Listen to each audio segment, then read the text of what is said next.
우리 말씀을 봅니다. 사도행전 13장 1절부터 3절까지의 말씀, 어떤 내용이 있는지 같이 한번 천천히 봉독합니다. 같이 시작. 안디옥 교회에 선지자들과 교사들이 있으니 곧 바나바와 니게르라 하는 시므온과 구레네 사람 루기오와 분봉왕 헤롯의 젖동생 마나엔과 및 사울이라. 주를 섬겨 금식할 때에 성령이 이르시되 나를 불러 시키는 일을 위하여 바나바와 사울을 따로 세우라 하시니 이에 금식하며 기도하고 두 사람에게 안수하여 보내니라. 아멘. 아멘. 오늘 임마누엘 찬양대가 또 뜨겁게 부흥의 불길 타오르게 하소서 굉장히 강력하게 찬양을 해주셨는데, 아마 우리 하나님의 간절한 소망이 아니실까라는 생각이 듭니다. 부흥의 불길, 숫자가 많아지고 교회가 또 위력적이 되고 그런 것을 의미하는 것이 아니라 하나님의 사람들, 하나님의 자녀들이 구원의 기쁨 가운데 거하기를 간절히 소망하는 아버지의 그 마음이, 그래서 교회가 부흥되길 소망하시고 하나 되길 소망하는 간절한 마음이 아니신가라는 생각이 듭니다.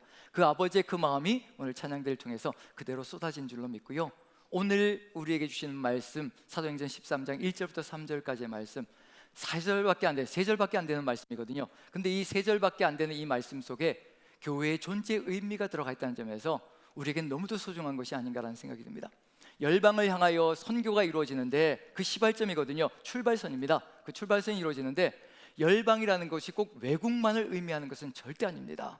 분명히 주님께서 말씀하신 예루살렘부터 온 유대 사마리아 땅끝, 우리 가정, 그리고 직장, 그리고 또 이 창원 지역, 이 모든 것으로 조금씩 우리가 선교의 여정이 이루어질 때에 하나님 나라가 아름답게 이루어진다는 것, 그것을 통해서 오늘 단 3절이지만 그 안에 교회, 그 존재의 의미가 무엇인지 한번 돌아본다면요, 우리를 세워주신 하나님, 오늘 이렇게 호흡을 주셔서 예배자로 세워주신 그 이유가 무엇인지도 분명히 알 수 있지 않을까라는 생각이 듭니다. 먼저 한번 의미의, 존재의 의미에 대해서 한번 생각해 본다면요, 우리가 이 세상을 살아가는, 이 세상에 존재하는 모든 것들은 의미가 없는 것이 없습니다. 우리가 풀, 그 다음에 지렁이, 개미, 어떤가요? 풀, 지렁이, 개미 생각하면 존재의 의미가 확 느껴지시나요? 하잘것없는 것으로 느껴지시나요? 우리가 풀 중에서도 우리에게 도움이 되면 우리는 거기에다 이름을 붙여줍니다. 뭐라고 붙여주나요? 상추, 배추, 파, 그 다음에 또 우리에게 정말 유익하고 우리 건강을 든든하게 지켜준다고 생각하면 산삼, 뭐 이런 거 이름을 붙여놓죠. 그래서 이름을 붙여가지고 거대하게 이렇게 좀 칭찬을 해주기도 하고, 그리고 또 귀하게 여기도 합니다. 그런데 우리에게 좀 소용이 없다 생각되면 이제 그때부터 이름이 없죠. 뭐라고 부르나요? 풀. 잡초까지 나가면 너무 심하고요. 풀, 거기다가 풀인데 우리에게 오히려 도움이 안 되고 해가 되는 것 같아요. 그럼 뭐라고 부르나요? 잡초라고 부르죠. 근데 이게 정말 맞을까? 우리 입장에서 얘기하는 거거든요. 하나님께서 보시기에 정말 그럴까? 잡초가 있으면 어떻게 될까요? 잡초가 이 세상에 우거지어 있지 않으면요, 그 태양열을 지구가 그대로 받아들여야 되는 거거든요. 잡초가 있기 때문에 태양열을 식혀서 지구를 식혀주고 우리가 살아갈 수 있게 만들어주는 겁니다. 잡초가 없다면 우리도 망하게 되는 겁니다. 죽는 거거든요. 지렁이가 없으면 어떻게 될까요? 지렁이가 땅을 파고 다니면서 기어다니면서 땅을 파고 다니면서 숨구멍을 내놓지 않으면요, 풀들이 뿌리를 내려서 살아갈 수가 없습니다. 산소 공급이 안 되거든요. 그런데 숨구멍을 내면서 돌아다니면서 지렁이들이 파놓으니까 거기로 산소 공급이 되고 공기가 통하여서 풀들이 뿌리를 내리고 살아갈 수가 있고 나무들이 뿌리를 낼 수가 있습니다. 만약에 지렁이가 없다면요, 지구는 순식간에 망하게 되어 있습니다. 이렇게 하잘것없어 보이는 것도 하나님께서 존재의 의미를 그대로 넣어서 이 세상에 보내신 거거든요. 의미가 없는 것이 없습니다. 생존하는 모든 것들은 다 의미가 있습니다. 하물며 이렇게 풀, 지렁이, 개미가 존재의 의미가 있다면 우리 인생은 어떠하겠습니까? 생각을 할 수 있잖아요. 생각하면서 누구를 찾아갈지, 하나님을 찾아갈 수가 있습니다. 이보다 더한 존재가 이 세상에 어디 있겠습니까? 이 세상에 인생 외에, 인간 외에 신을 따라가며 신의 음성을 듣고 하나님의 뜻을 받들어 나가는 존재가 이 세상에 어디 있든가요? 인생밖에 없습니다. 동물과 사람을 구별하는 것이 바로 그겁니다. 원숭이에서 진화되었다, 다 거짓말입니다. 원숭이는 신을 찾지 않습니다. 하지만 인생만이 신을 찾습니다. 인생만이 신과 접촉할 수 있는 영을 가지고 있거든요. 그 영으로 말미암아 하나님을 찾아갈 수 있고 자신의 존재의 의미를 정확하게 깨닫고 이 세상에서 뜻을 이루어갈 수가 있습니다. 그 뜻을 이뤄가는 것 우리에게 정말 소중하다면 이제 어떻게 그 뜻을 이뤄가야 될 것인가? 우리가 삶을 살아가노라면 이제 해야 될 일이 상당히 많이 있죠. 우리가 하나님의 뜻을 따라서 존재의 의미를 세워나가기 위해서 한 가지 한 가지 걸어가야 될 길이 있는데, 제가 제자반을 이끌면서 이끈다고 하기에는 너무 과도하고요. 제자반에서 같이 나누며 누리며 같이 배워가면서, 이게 가르치는 게 아니라 같이 배우게 되더라고요. 5년의 시간 동안 제자반을 이끌면서 깨닫는 것이 참 많습니다. 배우는 것이 참 많은 거죠. 같이 공동체로 같이 나누면서 서로 배우는 거죠.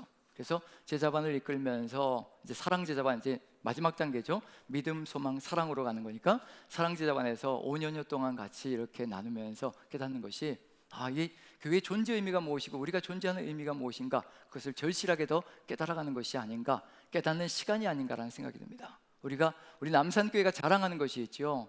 이게 제자반과 그 다음에 사랑방이 체계 있게 잘 준비가 되어 있어서 다른 교회들의 모범이 된다라고 하고, 아마 견학도 오고 그랬던 것 같습니다, 예전에는요. 근데 요즘 이제 조금 이게 여러 가지가 좀 부실해진다는 그런 느낌이 든다라고 생각하는 분들이 많은데, 저는 사랑방도 제자반도 우리가 제자가 되면 사랑방도 강하고 든든하게 서나가는 그런 공동체가 될 것이라고 확신합니다. 우리가 제자가 되면 그런 일이 벌어진다는 얘기거든요. 그래서 제자반을 하면서 한 형제님이 요 근래에 이런 고백을 하는 겁니다. 자기가 의문스러운 것이 있었고 상당히 마음속에 답답함이 있었는데, 그것을 같이 나누면서 뭐라고 얘기하냐면요, 부모님도 정말 오랜 신앙 경력을 가지고 있는 신앙인이고 신앙이 좋다는 분들이고, 그 다음에 주변의 친지들도 그렇게 신앙이 좋고 오래된 신앙 연륜을 가지고 있는데, 근데 답답함이 뭐냐면 왜 이렇게 삶에 본이 없을까? 그게 늘 고민이었고 그게 안타까움이었다고 얘기합니다. 신앙이라고 얘기하는데 삶을 살아갈 때 보면 세상 사람인지 아닌지 말할 때 보면, 그리고 또 추구하는 바를 보면 그렇게 긴 경력을 가지고 있는데도 안타깝게도 세상 사람과 별 진비 없이 살아가시는 모습들을 보면서 신앙이 무엇인가라는 고민을 하게 되었다는 겁니다. 그리고 제자반을 하면서 믿음, 소망, 사랑 이렇게 제자반을 하면서 깨달았다는 거예요. 뭘 깨달았느냐면요, 왜 이런 일들이 벌어지는지, 훈련이 멈추어지니까 바로 저와 같이 될 수밖에 없구나라는 것을 깨달았다는 겁니다. 본인이 믿음, 소망, 사랑으로 연결되어지며 이렇게 제자반에서 훈련을 받으면서 깨달은 게 뭐냐면, 이런 게 그리스도인이 살아가야 될 삶이구나, 이렇게 걸어가는 삶이 바로 그리스도인다운 삶이구나, 하나님께서 뜻하시는 그 뜻이 무엇인가를 가슴속에 새기게 되니까 어떻게 살아가야 될 것인가를 깨닫기 시작한다는 얘기가 되는 거죠. 하나님의 꿈이 우리의 비전이 되어야 되고, 예수님의 성품이 우리의 인격이 되어야 되고, 성령님의 권능이 우리의 능력이 되어야 되거든요. 이것이 이루어질 때 차근차근 우리의 삶을 통하여서 이 세상 속에서 하나님의 뜻이 이루어지는 역사가 펼쳐질 터인데, 그 훈련이 멈춰지는 그 순간에 그리스도인다운 삶도 점점 희석되어지는 것. 전 그래서 강조하고 싶은 것이 뭐냐면요, 훈련은 평생 이루어져야 된다는 거, 평생 가야 된다는 거. 그 형제가 그런 고백을 하는 겁니다. 이런 훈련들을, 이렇게 그리스도인다운 훈련들을 평생을 받는 것이 제가 사는 길이겠다라고 이야기하는 소리를 들으면서 멈추면 안 된다는 거. 지금 우리의 삶 속에서도요, 사랑방도 제자반이 끝나면 사랑방도요 훈련을 받는 장소입니다. 서로 형제자매들이 하나 되어서 어우러지면서 자기에게 없는 모습들을 바라보며 또 서로 격려해주고 지지해주면서 조금씩 다듬어지고 훈련되어져서 그리스도인다운 삶으로 나아가는 역사. 그래서 우리의 모임 하나하나는 모두 다 훈련을 받고요, 그리스도인이 되는 그런 역사 속에 들어가 있는 거거든요. 그런 점에서 이제 사랑제자반에 나와 있는 그 교재들을 가지고 같이 한번 나아가려고 하는데요, 여기 교회의 그 존재 의미, 오늘 이 세 절이 저는 사랑제자반에서 나누는 것과 다를 바가 없는, 사도행전의 내용과 다를 바가 없는 내용이라고 생각되어집니다. 사도행전의 내용이 결국 제자반에서 배우는 것과 진배가 없고 똑같은 것이거든요. 사랑제자반에서는 세 권의 책을 다룹니다. 세 권의 책을 1년간 같이 나누는 거죠. 첫 번째가 성령과 함께하는 생활에 대해서 다룹니다. 첫 권인데 6과로 되어 있습니다. 성령과 함께 나가는 삶, 성령의 역사가 무엇이며 성령의 인도하심을 받는 것은 어떤 것인가, 그런 것을 6주 동안 같이 나눕니다. 사도행전에서 우리가 나누었던 건 1장부터 12장까지의 내용이 성령의 인도하심을 받는 삶을 이야기하고 있거든요. 그걸 얘기하는 겁니다. 자, 성령의 인도하심을 받는 것으로 시작하면 그게 회복이 되어지면 어디로 가야 될까요? 그 다음엔 가는 길이 훤하게 나타납니다. 성령의 인도하심을 받는 역사가 펼치면요, 그 다음에 당연히 무엇이 서게 된, 교회가 서게 되어 있습니다. 우리가 성령의 전으로 서게 되어 있어서 교회가 우뚝우뚝 서는 역사가 펼쳐집니다. 그럼 당연히 무슨 일이 벌어질까요?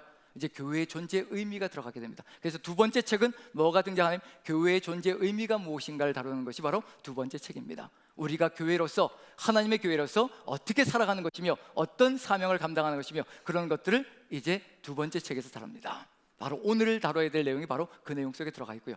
그 다음에 세 번째가 뭐냐면 이제 이렇게 교회의 존재 의미가 무엇인지 깨달았다면요, 그 다음에 사역의 장으로 가게 되어 있습니다.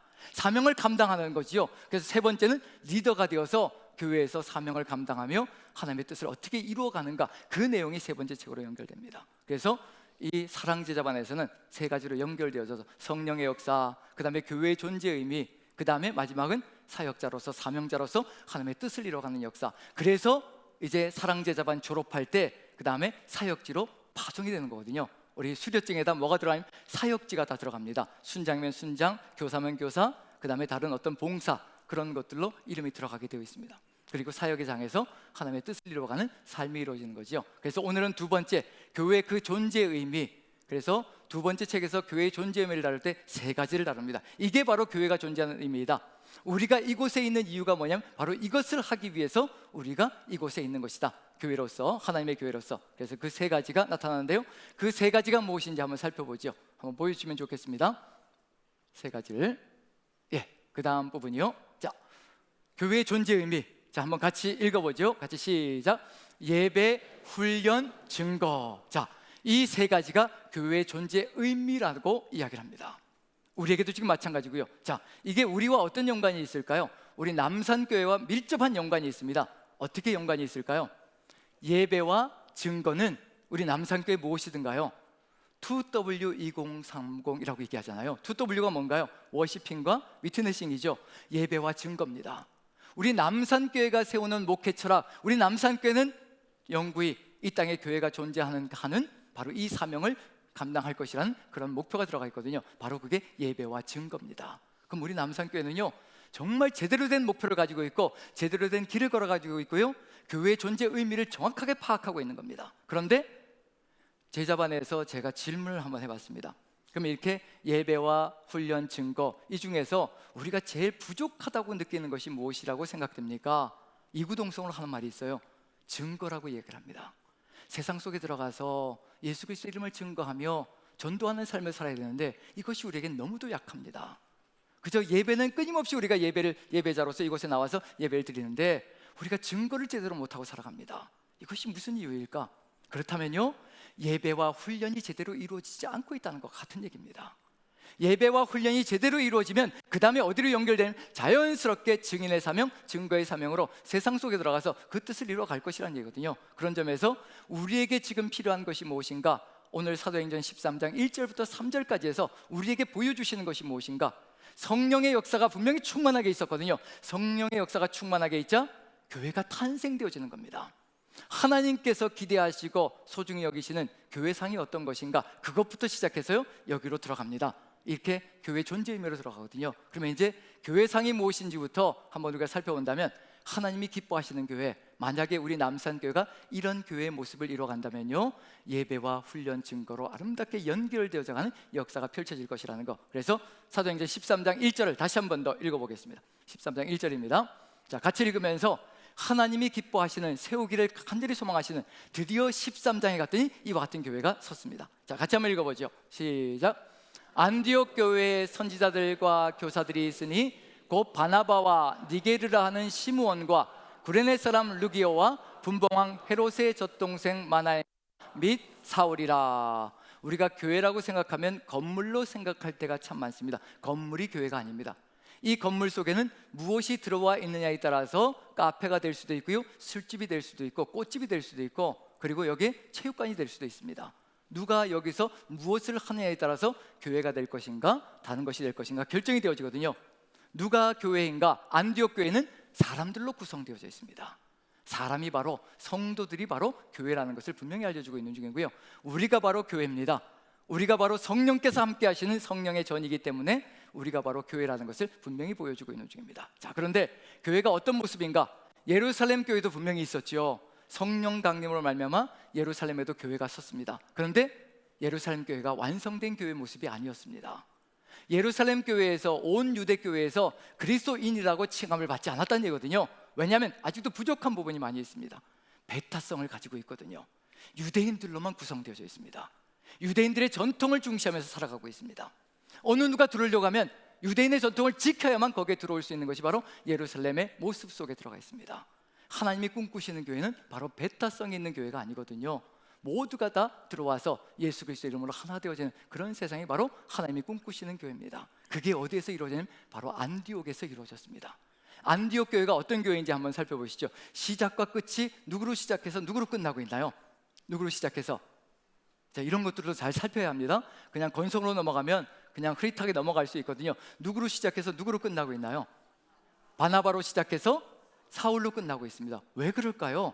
바나바와 사울은 동역자거든요. 동역자라 같이 붙여놓을 수가 있거든요. 바나바, 사울, 그 다음에 이렇게 세 명을 기록할 수가 있습니다. 그런데 의도적으로 유대인 2명을요 바나바를 앞에 세우고 또 사울을 끝에 세웁니다. 본래 이 두 사람은 동역을 했던 사람들이거든요. 그래서 한번 11장을 한번 살펴보면요, 11장을 한번 봅니다. 11장 22절부터 26절까지 한번, 22절 먼저 한번 읽어보죠. 같이 읽습니다. 시작. 예루살렘 교회가 이 사람들의 소문을 듣고 바나바를 안디옥까지 보내니, 여기만 읽어보면요, 이제 예루살렘 교회가 소문을 들었습니다. 안디옥의 이방인들까지도 전도가 되어서 교회가 이방인들로 가득 차게 되었다라고. 이게 어찌 된 일이라고. 그래서 예루살렘에서 바나바를 파송했습니다. 한번 알아보라고. 어떤 일인지, 이게 정말 올바른 것인지 한번 알아보라고 보냈습니다. 그리고 나서 이제 24절부터 26절까지 이런 일이 벌어집니다. 같이 한번 읽어보죠. 시작. 바나바는 착한 사람이요 성령과 믿음이 충만한 사람이라 이에 큰 무리가 죽게 더하여 지더라. 바나바가 사울을 찾으러 다소에 가서 만남에 안디옥에 데리고 와서 둘이 교회에 1년간 모여 있어 큰 무리를 가르쳤고 제자들이 안디옥에서 비로소 그리스도인이라 일컬음을 받게 되었더라. 누구의 동역으로 말미암아 이와 같이 안디옥 교회가 든든하게 서게 되었는가? 바나바와 사울의 동역으로 말미암아 이와 같이 이루어졌습니다. 바나바가 거기에 파송되어져서 목회를 하게 되었고요, 이제 누군가 동역자가 필요하다. 그래서 멀리 있는 다소에 있는 사울을 가서 초청해서 같이 데리고 와서 같이 사역을 하게 되었습니다. 여기서 한마디로 얘기하면요, 바나바는 담임 목회자의 역할을 감당하며 가고 있다면요, 사울은 어떤 역할인가요? 동역하는 여러분들인가요? 예. 어쨌든 바나바와 사울이 동역의 목회를 하면서 담임 목사 또 부교역자 이런 역할로 교회 전체를 지금 이끌고 가고 있는 중입니다. 그런데 기록하기는 이제 시작과 끝으로 연결시켜 놓습니다. 이 사람이 시작하고 이 사람이 끝을 맺으면 이런 교회는 어떤 모습이 될 것인가 한번 기대를 한번 해보시죠. 우리에게도 바로 이와 같은 기대가 들어가 있습니다. 이와 같은 사람이 교회를 이끌고 나가고 이와 같은 사람이 귀의 뒤를 받쳐주면서 나아간다면 우리 남산교회는 어떤 교회가 될 것인가? 어느 누가 들어와서 어떻게 하나 될 수 있을 교회가 될 것인가? 자, 바나바를 한번 살펴보시죠. 24절 제가 한번 읽어봅니다. 바나바가 어떤 존재인지. 바나바는 착한 사람이요 성령과 믿음이 충만한 사람이라 이에 큰 무리가 죽게 더하여지더라.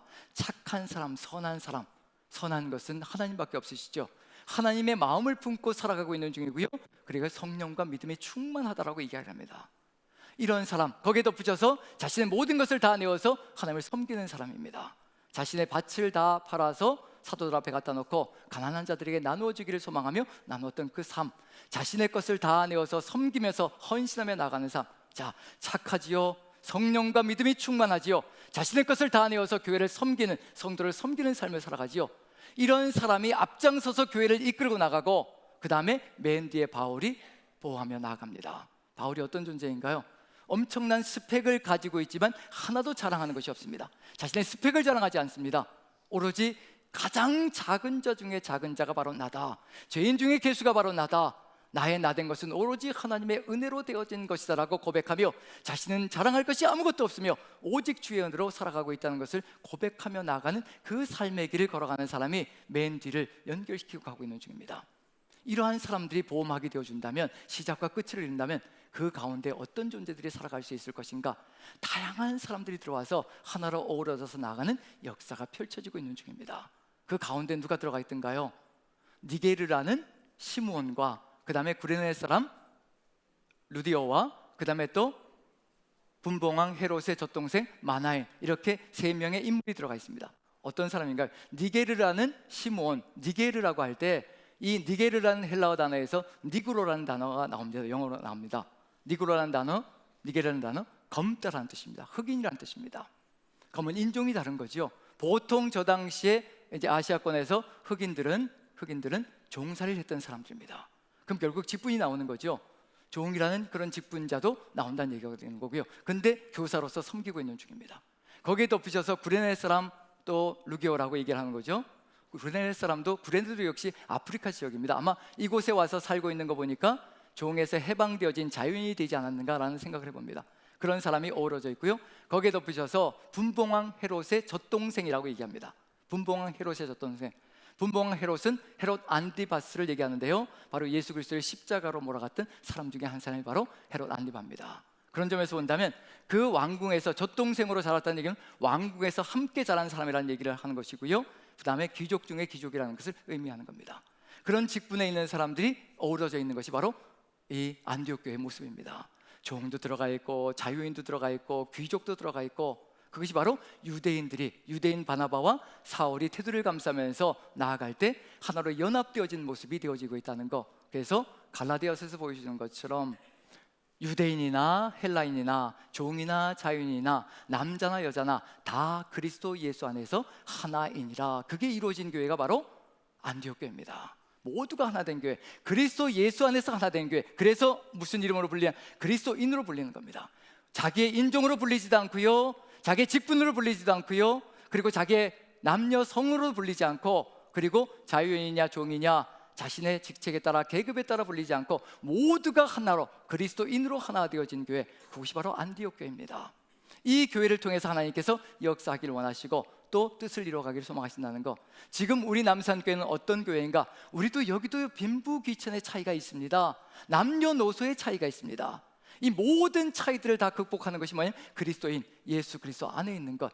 우리가 그리스도인이 될 때 이 모든 것을 이기고 하나님의 뜻을 이루어가는, 그리고 교회의 본질을 이루어가는, 교회 존재의 의미를 이루어가는 그런 교회가 될 것이라는 것. 바로 이와 같은 교회를 통해서 하나님께서 역사하시기를 소망하시는데, 바로 교회의 존재의 의미가 세 가지라고 말씀드렸죠. 그 세 가지가, 첫 번째가 예배이고, 그 다음에 두 번째가 훈련이고, 세 번째가 증거라는 사명으로 나아갑니다. 그럼 이제 사도행전 13장 2절을 같이 한번 보시죠.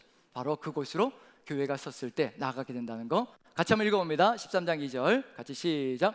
주를 섬겨 금식할 때 성령이 이르시되 내가 불러 시키는 일을 위하여 바나바와 사울을 따로 세우라 하시니. 무엇부터 시작하고 있나요? 주를 섬기는 것부터 시작하는 겁니다. 세상을 섬기는 것부터 시작하는 것이 아니라 주를 섬기는 것부터 시작하고요, 그 다음에 금식할 때라고 되어 있습니다. 금식이 무엇이든가요? 절제하는 겁니다.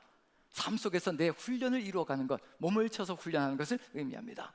그러할 때 무슨 일이 벌어질까요? 이제 성령의 역사 속에서 증인의 사명을 감당하는 길로 나아간다는 것. 자, 주를 섬긴다는 것, 이게 반듯하게 서 있어야 우리는 사명의 길로 나아갈 것입니다. 주를 섬기는 것은 우리가 지금 하고 있는 거죠. 이게 뭔가요? 주를 섬기는 것, 다른 말로 바꾸면 지금 우리가 하고 있는 것, 예배. 그렇죠, 예배. 아시면서 모르는 척.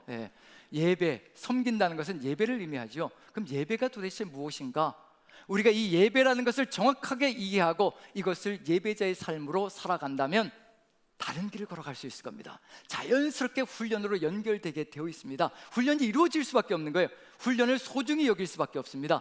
그리고 훈련을 소중히 여길 때 자연스럽게 우리는 세상 속에서 증인의 사명을 감당하게 되어 있습니다. 자, 그러면 이제 우리가 예배라는 것이 무엇일까? 지금 여기서 우리가 예배하고 있는 중이죠. 찬양도 드렸고 말씀도 듣고, 그리고 또 우리 가슴 속에 감사가 가득히 넘쳐서 하나님께로 나아갑니다. 그러면 예배가 이것으로 완성되어지는 것일까?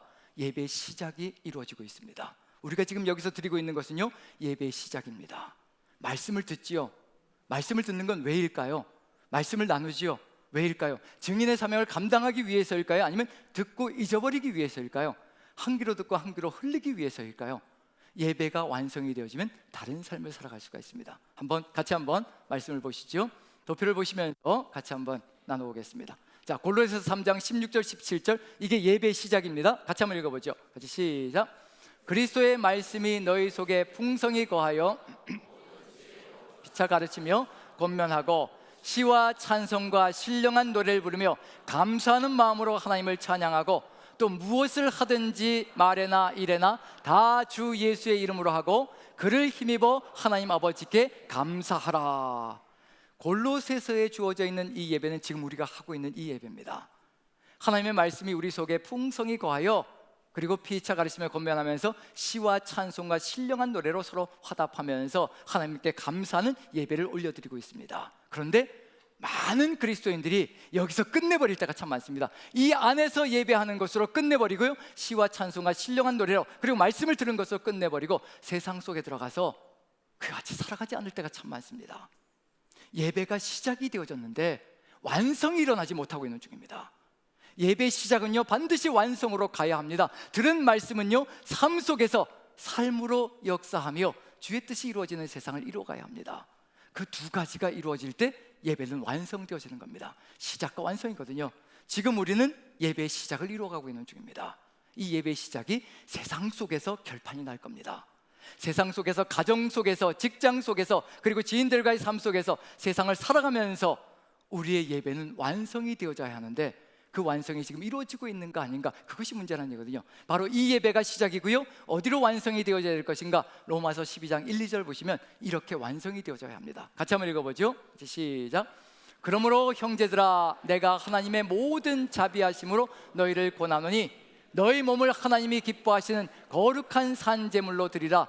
이는 너희가 드릴 영적 예배니라. 너희는 이 세대를 본받지 말고 오직 마음을 새롭게 함으로 변화를 받아 하나님의 선하시고 기뻐하시고 온전하신 뜻이 무엇인지 분별하도록 하라. 어디에서요? 너희 몸을 하나님이 기뻐하신 거룩한 산 제물로 드리라. 이것이 바로 너희가 드릴 영적 예배이다. 하나님의 말씀을 듣고 찬양하며 경배하고 영광을 돌렸습니다. 그 말씀이 우리의 삶이 되어져야 된다는 것, 그래서 세상 속에서 뭐가 되어질 산 제물이 되라고 얘기합니다. 이것이 너희가 드릴 영적 예배다. 영적이란 단어는 헬라어 원어로 로기코스란 단어거든요. 로고스란 단어에서 나온 겁니다. 합당한이라고 번역하는 것이 더 알맞습니다. 이것이 너희가 드릴 합당한 예배다라고 이야기를 하고 있는 중입니다. 자, 세상 속에서 산 제물이 되는 거 결코 만만치가 않거든요. 살아있는 제물이 되는 겁니다. 불이 활활 타오릅니다. 세상의 물결이, 세상의 불길이 활활 타오르고 있는 중입니다. 그 속에서 우린 산제물이 되어서 하나님을 예배하는 존재가 되어 살아가야 되는 겁니다. 이게 결코 만만치가 않습니다. 어찌 쉽겠습니까? 세상은 하나님의 뜻과 완전히 다른 길로 가는데요, 세상 속에서 그리스도의 사람으로 경건하게 살고자 한다는 고난이 올 수밖에 없다고 분명히 얘기하고 있거든요. 고난이 오게 되어 있습니다. 세상은 경건하지 않거든요. 세상은 사악합니다.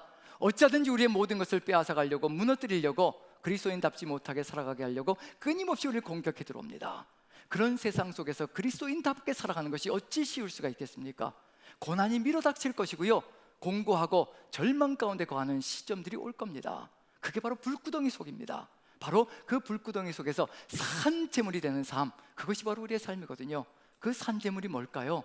들은 말씀을 삶으로 그대로 이뤄가는 겁니다.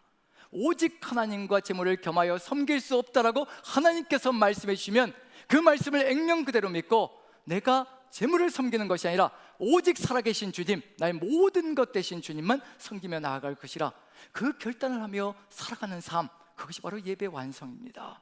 그것이 이루어질 때 이 세대가 깨끗해질 수 있다는 것, 우리가 깨끗해져야 우리가 이 세대를 본받지 않고 마음을 새롭게 하여 그리고 온전하신 뜻을 받들 때 세상도 희망을 가질 수가 있거든요. 그 길로 나가야 되는 겁니다. 그런데 이 예배가 결코 쉽지 않습니다. 세상 속에서 산제물이 되는 게 어떻게 쉽겠냐는 얘기예요. 그래서 자연스럽게 무엇이 이루어질 수밖에 없는가? 자기 자신을 내리치는 훈련을 할 수밖에 없습니다. 세상 속에서 나를 죽이는 훈련을 끊임없이 이뤄가야 합니다. 그게 멈추어지는 그 순간에 세상과 똑같은 모습이 되기 시작합니다. 세상 사람들이 추구하는 방향을 나도 추구하게 되어 있고요, 나도 세상이 안락함을 추구할 때 나도 그것을 바라보며 나도 편하고 싶고 나도 쉽게 살아가고 싶고 그런 마음이 들어가기 시작합니다. 세상 사람들이 손쉽게 돈을 버는 모습을 보고, 부동산 투기를 해서, 아파트를 투기를 해서 돈을 버는 모습을 보고, 나는 죽으라고 일을 해서 수고해서 겨우 요만큼 벌어가는데 한순간에 몇 억씩 올라가는 것을 보고 마음이 무너지기 시작하는 거죠. 내가 살아온 게 도대체 뭐냐? 그리고는 세상 사람이 살아가는 방식을 따라가려고 합니다. 세상 사람들이 투기하는 모습을 보면서 한순간에 돈이 불려지는 모습을 보면 나도 또 그와 같이 걸어가고 싶은 마음이 가슴속에 가득히 들어오거든요. 왜 안 그렇겠습니까? 왜 본전 생각이 안 나겠느냐 얘기해요. 내가 세상 사람들이 수고하는 만큼 수고하지 않는 것도 아니고, 노력하는 만큼 노력하지 않는 것도 아니고, 그런데도 불구하고 세상 사람들은 떵떵거리며 살아가는데 나는 왜 이렇게 절박하게 살아가고 있는가? 본전 생각이 나게 되어 있습니다. 그래서 훈련해야 합니다. 하나님의 말씀으로 훈련하고, 같이 교제하면서 훈련하고, 깎여나가고 다듬어지고, 오직 하나님 것만 남을 수 있도록 그렇게 다듬어져 나가지 않으면요, 언제 어느 때 무너질지 모릅니다. 그래서 바울 사도가 하는 말이 있죠. 훈련에 대해서 하는 말이 있죠. 여기서 분명히 들어가 있는 게 있습니다. 자, 그 다음에 들어가 있는 게 뭘까요? 주를 섬겨, 뭐가 들어가 있나요? 금식할 때가 들어가 있습니다. 안디옥 교회는 금식을 하는 교회입니다. 금식이 뭘까요? 자기의 육체 욕망을 끊어내는 겁니다. 여러분들에게 금식하라고 이러는 것이 아니라, 그 금식할 때라는 말이 어떤 의미를 가지고 있는 것인가? 내 육체 욕망을 끊어내는 거예요. 욕망을 따라가는 것이 아니라 하나님의 뜻을 받들겠다라고 결단하며 금식하는 삶을 이야기하는 겁니다. 우리가 금식해 보신 분들은 아시죠? 한 3일째 되면 어떤 일이 벌어지나요? 첫째 날은 못 견디는데 3일째쯤 되면 어떻게 되나요? 안 해보셨나요? 3일째쯤 되면 세상 욕심이 사라지기 시작합니다. 안 먹어도 되니까 아기 다툼을 하지 않아도 되는 거예요. 편하게 3일째 되면 평안이 들어오기 시작합니다. 일주일째 되면요, 삶이 달라지기 시작해요. 얼굴 색깔이 달라지기 시작합니다. 굶주렸는데도 불구하고 얼굴에 빛이 나기 시작합니다. 왜냐하면요, 세상과의 씨름이 이 안에서 해결되기 때문에 그렇습니다. 우리가 더 먹으려고 하고, 더 가지려고 하고, 더 모으려고, 이런 것들이 우리를 세상과 똑같이 아기다툼하게 벌려 나가는 거거든요. 훈련이라는 거, 지금 여기에서 분명한 건 주를 섬겨 예배가, 이런 예배가 이루어지면 자연스럽게 이 예배 속에서 우리는 감동을 누리게 되고요, 이 감동을 이루어가기를 간절히 소망합니다. 오늘 예배 가운데 여러분들 모두에게 정말 성령의 뜨거운 감동이 가득하기를 축원합니다. 그 감동이 가득할 때요, 우린 이 예배자로 서고 싶은 간절한 소망으로 훈련을 이루어가게 되어 있습니다. 그 훈련이 무엇일까? 금식할 때, 금식이라는 게 도대체 무엇일까? 우리의 몸을 내리쳐서 하나님의 뜻을 이루어가는 길로 간다는 거. 그래서 바울 사도가 얘기하는 게 있지요. 고린도전서 9장 27절에서 내가 내 몸을 쳐 복종하게 함은 다른 사람에겐 구원의 길로 인도하고 나는 버림을 받을까 두려워함이라. 몸을 쳐서 복종시킨다는 겁니다. 육신의 욕망을 따라가지 않는다는 겁니다. 두려움 때문도 있다는 겁니다. 내가 내 육신의 욕망을 제어하지 못하면, 이걸 다스리지 못하면 이 구원까지도 이룰 수 있다는 그런 절박감을 가지고 있습니다. 왜 그럴까요? 바울은 알고 있는 것이 있습니다. 우리가 육신의 욕망을 따라갈 때 어떤 일이 벌어질 것인가를 알고 있거든요. 그것이 바로 우리를 죽음의 길로 이끌어간다는 것을 깨달은 겁니다. 갈라디아서를 한번 보시죠. 왜 몸을 내리쳐서 내려가는지, 그렇게 가는지. 자, 갈라디아서 5장 16절 17절 같이 한번 읽어봅니다. 같이 시작. 내가 이르노니 너희는 성령을 따라 행하라. 그리하면 육체의 욕심을 이루지 아니하리라. 육체의 소욕은 성령을 거스리고 성령은 육체를 거스르나니 이 둘이 서로 대적함으로 너희가 원하는 것을 하지 못하게 하려 함이니라. 육체의 욕망을 따라가는 그 순간에요, 성령의 역사가 소멸되기 시작한다는 겁니다. 성령께부터 멀어지고요, 성령의 역사를 잃어버린다는 얘기거든요. 성령의 역사가 사라지는 그 순간에 우리가 그리스도인의 삶을 살아갈 것인가, 세상의 삶을 살아갈 것인가, 그게 분명히 드러나기 시작하는 겁니다. 바울은 아는 겁니다. 성령의 역사가 멈춰지는 그 순간에 나는 육체만 남는 존재가 될 것이라는 거. 이 육체, 이 몸을 쳐서 내 욕망을 끊어내지 않는다면 성령의 역사가 나를 이끌어가는 역사가 못 될 것이라는 것을 알고 있다는 얘기가 되는 거죠. 그래서 끊임없이 자신의 몸을 내리쳐서 주의 뜻을 이루어갑니다. 한번 여러분들 삶을 살아가며 이런 생각해 보신 적 없나요? 하나님의 뜻을 이루어간다고 하면서도 세상 사람들 안락하게 평안하게 안정적으로 살아가는 그 모습을 보면서 자꾸 나도 저런 안락을, 안정을, 나도 저렇게 편안함을 추구해야지 하면서 걸어갈 때가 있지 않으신가요? 그럴 때 어떤 마음이 드시던가요? 성령의 사람이면요, 당연히 마음에 가책이 들어오게 되어 있습니다. 그게 성령의 사람입니다. 내가 이렇게 안락해도 되나? 내가 이렇게 편한 것만 추구해도 되나? 내가 이렇게 쉽게 살아도 되나? 그런 마음이 가슴속에 들어오게 되어 있습니다. 그 사람이 그리스도인입니다. 성령께서 역사하시는 겁니다. 나와 함께 가자라고 음성으로 말씀하시는 겁니다. 네가 그렇게 주저앉아 있으면 결국 세상 속에서 무너지고 마는 것이라 성령께서 말씀하시는 겁니다. 그 말씀에 응답하는 것이 우리가 사는 길이고요, 최고의 길을 걸어가는 삶의 여정입니다. 그런 마음이 드실 때, 그런 음성이 우리 가슴 속에 들릴 때 주님께 응답하십시오. 그것이 살 길입니다. 최고의 길을 걸어가는 길입니다. 주님과 함께 동행하는 최고의 삶을 살아가는 길입니다. 육체의 소욕을 억눌러야 성령의 역사가 살아나서 움직이기 시작합니다. 바울이 이걸 누구에게서 배웠을까요? 예수님에게서 배웠을 겁니다. 예수님께서 살아갔던 삶을 보면 어떤 삶인지 우리에게 이미 사역을 시작하실 때 보여주셨습니다. 이렇게 살아가는 것이라, 이렇게 사명을 감당하는 것이라, 이렇게 주와 함께 걸어가는 것이라. 시작하실 때요, 마태복음 4장 1절부터 3절까지 한번 읽어보죠. 같이 읽습니다. 시작. 그때 예수께서 성령에게 이끌리어 마귀에게 시험을 받으러 광야로 가서 40일을 밤낮으로 금식하신 후에 줄이신지라. 시험하는 자가 예수께 나와서 이르되 내가 만일 하나님의 아들이거든 명하여 이 돌로 떡덩이가 되게 하라. 성령께서 오셨는데 뭐하러 금식할 필요가 있을까? 우리는 이렇게 생각할 수 있거든요. 성령께서 오셨으면 따라가면 되는 것 아닌가? 그렇게 생각할 수 있거든요. 성령께서 오셨는데 예수님께서 40일 동안 금식을 하시는 겁니다. 식사를 끊으시는 겁니다. 무슨 목적일까요? 오직 성령의 인도하심에 자신 모든 것을 내어드리겠다는 그 의지가 그 안에 들어가 있습니다. 40이라는 말 속에는 완전 충만함이 들어가 있거든요.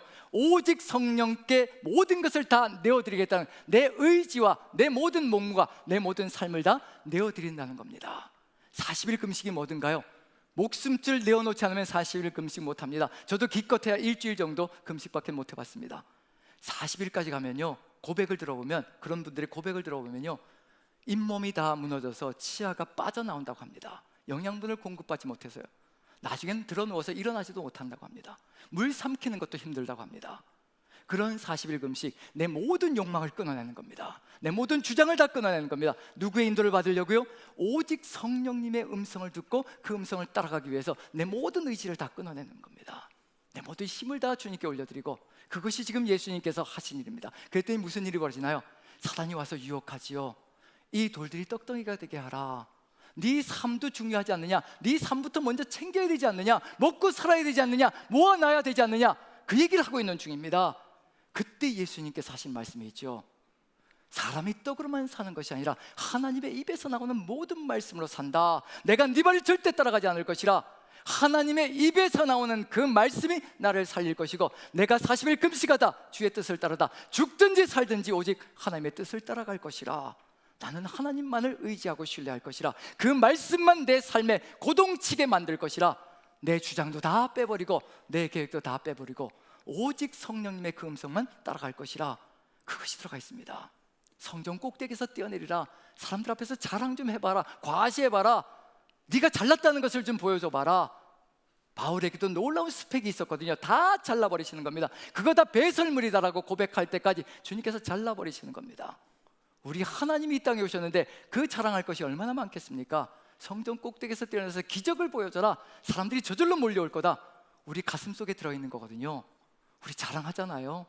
남편 자랑, 아내 자랑, 자식 자랑, 그리고 재산 자랑, 많은 자랑을 하잖아요.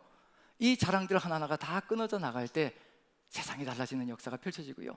주 너의 하나님, 이 이야기 속에 성전 꼭대기에서 뛰어내려봐라. 주님께서 단언 이런 지하에 주 너의 하나님을 시험치 말라. 나는 절대로 내 인생 놓고 하나님을 시험하지 않을 것이라. 지금 내 앞에 폭풍우가 휘몰아치고 절망과 좌절이 올지라도 나는 절대로 내 하나님을 시험하지 않을 것이라. 이것을 주신 이유가 분명히 있다는 것을 내가 믿고 그 하나님의 뜻을 따라가며 이 폭풍 속에서도, 이 절망 속에서도 하나님께서 이끌어가는 그 길을 걸어갈 것이라. 한치 앞을 내다보지 못하고 이 폭풍이 어떤 의미인지 깨닫지 못할지라도 나는 주님을 믿고 주님을 신뢰하며 이 길을 걸어갈 것이라. 이것이 바로 40일 동안 금식하신 분의 삶의 모습 속에 들어가 있는 겁니다. 육체를 끊어낼 때 사단이 마지막으로 유혹하는 게 있죠. 천하만국의 영광을 보여주며 나한테 절 한번 하면 이 모든 것을 너에게 다 줄 것이라. 이거 얼마나 화려합니까?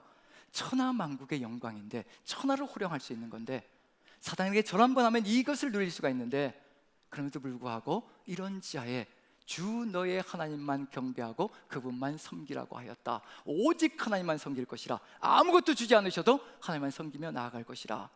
내 육신을 끊어내고 내 몸의 욕망을 끊어낼 때 바로 이와 같은 길로 나아간다는 것을 그대로 보여주고 있는 중입니다. 이렇게 될 때 무슨 일이 벌어질까요? 그때부터 선포가 일어나기 시작합니다. 예수님의 입에서 회개하라, 천국이 가까웠느니라. 천국이 어떻게 이루어질 것인가? 하나님의 이 뜻을 이루어갈 때 그 안에서 천국의 역사가 펼쳐진다는 것을 우리에게 알려주고 있는 중입니다. 왜냐하면 누구의 음성을 들을 것이기 때문에요? 하나님의 음성을 듣고 나아갈 것이기 때문에. 이와 같이 주를 섬겨 금식할 때에, 주를 섬겨 금식한다, 오직 하나님만 예배하며 그리고 내 모든 육신을 쳐내고 하나님의 뜻을 받들어 나가는 그 삶의 길로 나갈 때 그 다음에 이루어지는 것이 있습니다. 한번 읽어보지요. 사도행전 13장 2절 다시 한번 읽어보겠습니다. 13장 2절 같이 한번 읽어보죠. 시작. 주를 섬겨 금식할 때 성령이 이르시되 내가 불러 시키는 일을 위하여 바나바와 사울을 따로 세우라 하시니 그제서야 성령이 이르시되 성령의 음성이 고동치며 들리기 시작합니다. 성령의 뜻이 무엇인지, 하나님께서 원하시는 것이 무엇인지, 하나님께서 뜻하신 바가 무엇인지가 삶 속에서 고동치기 시작합니다. 성령의 음성이 들리기 시작합니다. 예배자가 되고요, 정말 예배자가 되고요, 그 다음에 내 몸을 쳐서 오직 성령의 인도하심에 내 모든 것을 다 내어드릴 때 성령이 이르시되라는 그 음성이 우리의 삶을 이끌어가며 하나님의 뜻이 이루어지는 역사를 펼쳐간다는 것을 우리가 안다면, 예배와 훈련과 증거가 우리 힘으로 이루어지는 것이 아니라 하나님께서 역사해 가시는 이 역사 속에서 우리의 삶을 통하여 이루어진다는 것 보십시오. 성령이 이르시되 내가 불러 시키는 일을 위하여 바나바와 사울을 따로 세우라 하시니 무슨 의미인가요? 선교는 성령께서 하시는 겁니다. 우리는 뭐만 하면 되는 건가요? 우린 예배자가 되고 훈련하는 삶을 게을리하지 않는다면요, 하나님은 언제든지 우리를 사용하셔서 하나님의 뜻을 이루어가는 존재가 되게 만들어 가실 겁니다.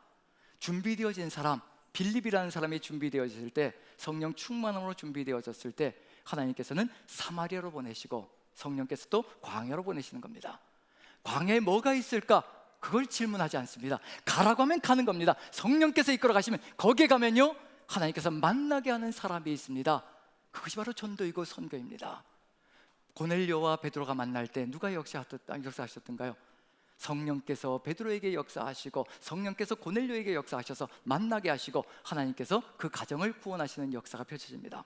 우리가 예배자로 준비되고요, 그 다음에 또 금식하며 우리의 육체를 내리치며 우리의 육체의 욕망을 끊어내며 오직 성령께 귀를 기울이고 훈련된 존재로 서 있기 시작하면요, 성령께서 우리에게 말씀하십니다. 그 말씀을 듣고 가 있으라 하는 곳에 가 있으면 하나님이 원하시는 역사가, 부흥의 역사가, 놀라운 선교의 역사가, 그리고 전도의 역사가 펼쳐진다는 것을 우리가 마음에 새긴다면, 지금 우리에게 가장 소중한 것이 무엇일까? 예배자로서 삶 속에서 찬양하지만, 말씀을 듣지만 그 말씀이 세상 속에서 삶이 되게 만들어가며 또 하나님의 뜻을 이루어가며 끊임없이 훈련시키며 하나님의 음성 가운데 거하는 저 여러분 되신다면, 이 세상 속에서 성령께서 이끌어가는 그 역사 속에 우리 남산교회는 놀라운 부흥의 역사를 이루어갈 것이라는 것을 마음에 새긴다면요, 지금 우리가 준비해야 될 것이 무엇인가도 마음에 새길 수 있을 것이라 생각되어집니다. 예배자로 그리고 훈련받는 제자로 평생을 서가는 저 여러분 되시기를 축원드립니다.